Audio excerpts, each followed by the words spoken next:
तो आज हम एक ऐसी किताब पर बात कर रहे हैं जिसे शायद बहुत से लोगों ने पढ़ा हो या कम से कम उसके बारे में सुना तो जरूर होगा। स्टीवन कोवी की the 7 habits of highly effective people. बिल्कुल। और हमारे पास किताब के कुछ अंश हैं, कुछ बेहतरीन सारांश भी हैं। लेकिन आज हमारा मकसद सिर्फ उन 7 आदतों की लिस्ट दोहराना नहीं है। नहीं, बिल्कुल नहीं। हम तो इनके पीछे जो गहरे विचार हैं उनको समझना चाहते हैं। ये सिद्धांत आज भी इतने काम के क्यों हैं, ये जानना चाहते हैं। बिल्कुल सही कहा, क्योंकि ये किताब सिर्फ टाइम मैनेजमेंट या प्रोडक्टिविटी हैक्स के बारे में नहीं है, जैसा अक्सर लोग मान लेते हैं। अच्छा। हाँ, कोवी एक बहुत ही बुनियादी सवाल से शुरू करते हैं।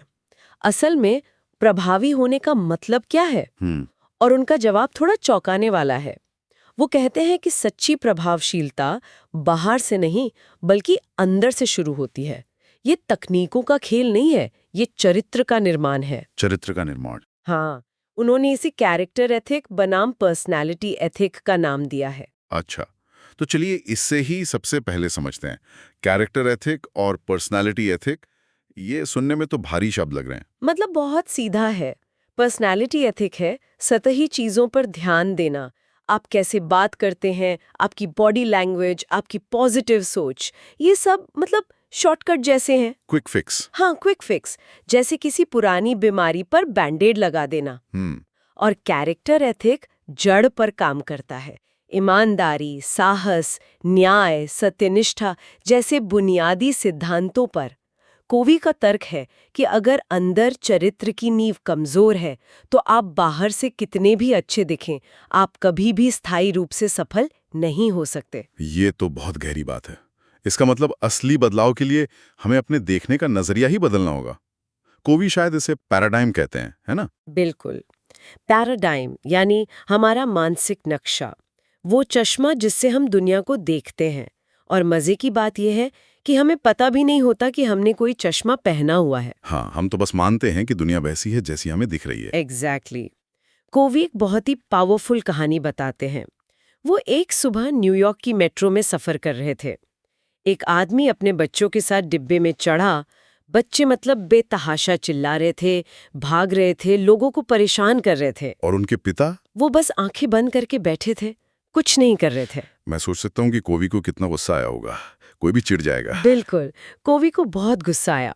आखिरकार उन्होंने उस आदमी से कहा, सर, आपके बच्चे सबको परेशान कर रहे हैं, क्या आप उन्हें संभाल नहीं सकते? और उस आदमी ने क्या कहा? उस आदमी ने आंखें खोली, जैसे वो पहली बार इस सब को देख रहा हो। अब धीरे से कहा, ओह, आप सही कह रहे हैं, मुझे कुछ करना चाहिए।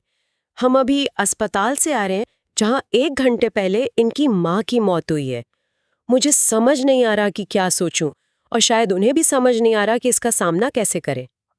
ओह, ये सुनकर तो मतलब मेरे भी रोंगटे खड़े हो गए हैं। हम एक पल में पूरा नजरिया ही बदल गया होगा, गुस्सा सहानुभूति में। ठीक है, यही हुआ। कोवी कहते हैं कि यही पैराडाइम शिफ्ट की ताकत है। एक पल में उनकी पूरी दुनिया बदल गई। समस्या वो बच्चे नहीं थे, बल्कि कोवी का अपना नजरिया था। जब तक हम अपने पैराडाइम को नहीं जांचते, हम हमेशा गलत समस्या को सुलझाने की कोशिश करते रहेंगे। ठीक है, तो इस मजबूत नींव के साथ चलिए पहली 3 आदतों पर आते हैं, जिन्हें कोवी निजी जीत कहते हैं। ये वो आदतें हैं जो हमें दूसरों पर निर्भर होने से आत्मनिर्भर बनाती हैं। और पहली आदत है प्रोएक्टिव बने। हम सब ने ये शब्द सुना है, पर कोवी का मतलब इससे सिर्फ पहल करने से कहीं ज्यादा गहरा था। बहुत गहरा। हम अक्सर प्रोएक्टिव का मतलब समझते हैं, बस एक्टिव होना। लेकिन कोवी के लिए इसका असली मतलब है जिम्मेदारी लेना, रिस्पॉन्सिबिलिटी। वो इसे 2 शब्दों में तोड़ती हैं, रिस्पॉन्सिबिलिटी यानी अपनी प्रतिक्रिया चुनने की क्षमता। बिल्कुल। रिएक्टिव लोग मौसम की तरह होते हैं। अगर लोग अच्छा व्यवहार करें तो वो खुश, अगर बुरा करें तो दुखी। उनका मूड बाहरी चीजों पर निर्भर करता है। जबकि प्रोएक्टिव लोग अपना मौसम खुद साथ लेके चलते हैं। सही पकड़ा। वो अपने मूल्यों के आधार पर निर्णय लेते हैं, अपनी भावनाओं के आधार पर नहीं। यहाँ सर्कल ऑफ इन्फ्लुएंस और सर्कल ऑफ कंसर्न का आइडिया बहुत काम आता है। हाँ, चिंता का दायरा और प्रभाव का दायरा। हम सब उन चीजों की चिंता करते हैं जिन पर हमारा कोई कंट्रोल नहीं। अर्थव्यवस्था, राजनीति, दूसरों का व्यवहार, ये है हमारा चिंता का दायरा। प्रोएक्टिव लोग अपनी ऊर्जा उन चीजों पर लगाते हैं जिन्हें वो बदल सकते हैं।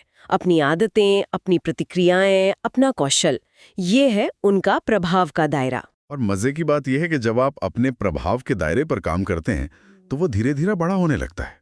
एग्जैक्टली। ठीक है, तो अगर आदत एक ये चुनने के बारे में है कि हम कौन हैं, तो जाहिर है अगला सवाल ये होगा कि हम जाना कहाँ चाहते हैं। शायद यहीं पर आदत 2 काम आती है। अंत को ध्यान में रखकर शुरुआत करें। आपने बिल्कुल सही जोड़ा। अगर प्रोएक्टिव होना हमारी जिंदगी का ड्राइवर बनना है तो दूसरी आदत ये तय करने के बारे में है कि गाड़ी किस दिशा में जाएगी। इसके लिए कोई एक बहुत शक्तिशाली मेंटल एक्सरसाइज करवाते हैं। वो कहते हैं कल्पना करें कि आप अपने अंतिम संस्कार में बैठे हैं। ओहो। आप क्या चाहेंगे कि आपके परिवार, दोस्त और सहकर्मी आपके बारे में क्या कहें? ये सवाल तो सच में सोचने पर मजबूर कर देता है। आपको उन चीजों के बारे में सोचने पर मजबूर करता है जो वास्तव में मायने रखती हैं। यही इसका मकसद है। ये इस सिद्धांत पर आधारित है कि हर चीज 2 बार बनती है, पहले दिमाग में जिसे कहते हैं मानसिक निर्माण, और फिर असलियत में यानी भौतिक निर्माण। बिल्कुल। जैसे कोई घर बनाने से पहले उसका ब्लूप्रिंट बनता है, आदत 2 उस पहले यानी मानसिक निर्माण की जिम्मेदारी लेने के बारे में है। ये लीडरशिप और मैनेजमेंट वाला फर्क भी यहीं आता है ना? हाँ बिल्कुल। लीडरशिप ये तय करती है कि हम सही जंगल में हैं या नहीं, जबकि मैनेजमेंट उस जंगल में कुशलता से रास्ता बनाने का काम है। आप कितनी भी तेजी से सीढ़ी चढ़ लें, अगर वो गलत दीवार पे लगी है तो हर कदम आपको गलत जगह ही ले जाएगा। ठीक है, तो हमने अपनी दिशा तय कर ली, लेकिन रोजमर्रा की भागदौड़, ईमेल, मीटिंग्स, इन सब के बीच उस दिशा में आगे कैसे बढ़ें? यहीं पे शायद आदत 3 आती है। पहली चीजों को पहले रखें। हाँ, ये है मैनेजमेंट वाला हिस्सा। आदत 1 और 2 के बिना आदत 3 का कोई मतलब नहीं है। ये सिर्फ काम निपटाने के बारे में नहीं है, बल्कि सही काम निपटाने के बारे में है। और यहाँ कोवी का वो मशहूर टाइम मैनेजमेंट मैट्रिक्स आता है। हाँ, जो कामों को 2 पैमानों पर बांटता है, जरूरी यानी अर्जेंट और महत्वपूर्ण यानी इम्पोर्टेंट। और ज्यादातर लोग अपना समय जरूरी लेकिन गैर महत्वपूर्ण कामों में बर्बाद कर देते हैं। बिल्कुल।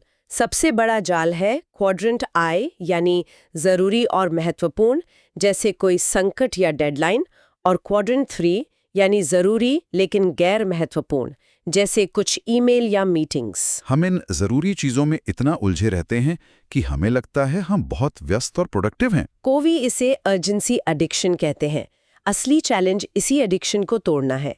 सबसे प्रभावी लोग अपना ज्यादातर समय क्वाड्रेंट 2 में बिताते हैं। क्वाड्रेंट 2 यानी महत्वपूर्ण लेकिन जरूरी नहीं।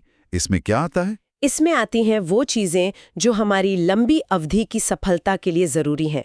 प्लानिंग करना, नए स्किल सीखना, रिश्ते मजबूत करना, सेहत का ध्यान रखना। ये वो चीजें हैं जो कभी चिल्लाती नहीं हैं। हमें खुद इनके लिए समय निकालना पड़ता है। बिल्कुल।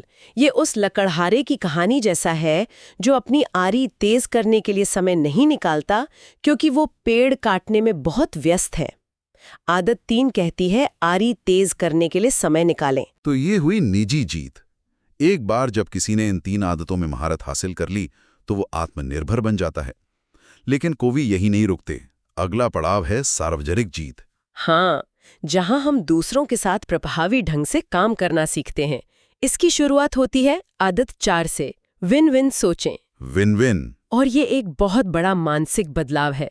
हमें बचपन से ही विन लूज यानी जीत हार की मानसिकता के साथ पाला जाता है। सही बात है। स्कूल में नंबर, खेल में जीत, ऑफिस में प्रमोशन, हर जगह यही सिखाया जाता है कि एक की जीत दूसरे की हार है।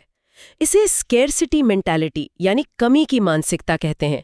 मानो दुनिया में सफलता का एक ही केक है। लेकिन असल दुनिया में जहां कंपटीशन इतना ज्यादा है, क्या विन विन सोचना हमेशा प्रैक्टिकल होता है? ये एक बहुत अच्छा सवाल है। कोवी मानते हैं कि विन विन कोई तकनीक नहीं, बल्कि इंसानी रिश्तों का एक दर्शन है। ये अबंडेंस मेंटालिटी यानी प्रचुरता की मानसिकता से आता है। ये विश्वास कि सबके लिए बहुत कुछ है। और ये भोलापन नहीं है। विन विन का मतलब हमेशा अच्छा बनना नहीं होता। अगर आप किसी के साथ विन विन समाधान नहीं ढूंढ पाते तो कोवे एक और विकल्प देते हैं, नो डील। कोई समझौता नहीं। हाँ, मतलब अगर हम दोनों के लिए फायदेमंद समाधान नहीं मिल रहा तो बेहतर है कि हम इस पर सहमत हों कि हम असहमत हैं। ये विन लूज से कहीं ज्यादा सम्मानजनक है। ठीक है, तो विन विन मानसिकता तो जरूरी है, लेकिन उस तक पहुंचने का रास्ता क्या है? इसका जवाब आदत 5 में छिपा है, जो शायद इस किताब की सबसे महत्वपूर्ण आदत है।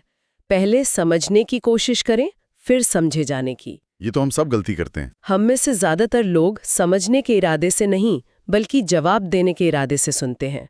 हम सुन रहे होते हैं और मन ही मन अपना जवाब तैयार कर रहे होते हैं। वो नेत्र चिकित्सक वाला उदाहरण याद आ गया। एक मरीज कहता है कि उसे ठीक से दिख नहीं रहा, और डॉक्टर बिना जांच के कहता है, ये लो मेरा चश्मा, मैंने इसे 10 साल पहना है, मेरे लिए तो काम करता है, तुम्हारे लिए भी करेगा। हाँ, बिल्कुल। हम संवाद में अक्सर यही करते हैं, हम समस्या को समझे बिना ही समाधान थोपने लगते हैं। आदत 5 एम्पैथेटिक लिसनिंग की बात करती है। सहानुभूतिपूर्ण श्रवण। हाँ, ये सिर्फ शब्द सुनना नहीं है, बल्कि शब्दों के पीछे की भावना और मतलब को समझना है। जब कोई व्यक्ति महसूस करता है कि उसे सच में समझा गया है, तो वो रक्षात्मक होने के बजाय समाधान के लिए खुल जाता है। और तभी विन विन की संभावना बनती है। एग्जैक्टली। तो जब विन विन मानसिकता और गहरी समझ को मिलाया जाता है तो नतीजा होता है आदत 6 सिनर्जी पैदा करें। हाँ, सिनर्जी, जिसका सीधा सा मतलब है कि संपूर्ण अपने हिस्सों के योग से बड़ा है। यानी 1 + 1 = 3 या 10 या 100 भी हो सकता है। ये रचनात्मक सहयोग का शिखर है। बिल्कुल।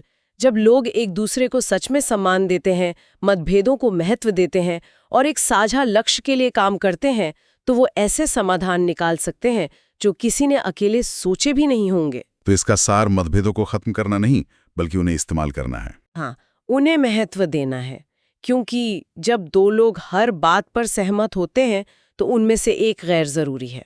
सिनर्जी तब होती है जब हम एक तीसरा विकल्प बनाते हैं जो मेरे या आपके रास्ते से बेहतर होता है। और अब हम आते हैं उस आदत पर जो इन सभी को एक साथ बांधती है और उन्हें टिकाऊ बनाती है। आदत 7 आरी को तेज करें। हाँ, ये व्यक्तिगत नवीनीकरण की आदत है। ये वही लकड़हारे की कहानी है जो कहता है कि उसके पास आरी तेज करने का समय नहीं है क्योंकि वो पेड़ काटने में बहुत व्यस्त है। हम भी तो यही करते हैं। हाँ, काम, परिवार, जिम्मेदारियों में इतने व्यस्त हो जाते हैं कि हम अपनी सबसे बड़ी संपत्ति यानी खुद को नवीनीकृत करना भूल जाते हैं। तो कोवी के वो 4 आयाम कौन-कौन से हैं जिनमें हमें खुद को नवीनीकृत करना है? पहला है शारीरिक, व्यायाम, सही पोषण और पर्याप्त आराम। दूसरा है आध्यात्मिक, ध्यान, प्रकृति में समय बिताना, संगीत सुनना, जो भी आपको शांति दे। तीसरा है मानसिक, पढ़ना, सीखना, लिखना, नई चीजों की योजना बनाना। और चौथा है सामाजिक, भावनात्मक, बिल्कुल, दूसरों की सेवा करना, रिश्तों में निवेश करना, सहानुभूति का अभ्यास करना। तो इसका मतलब है कि ये सिर्फ एक ब्रेक लेने के बारे में नहीं है, बल्कि एक संतुलित तरीके से खुद को रिचार्ज करने के बारे में है। बिल्कुल, ये चारों आयाम एक दूसरे से जुड़े हुए हैं।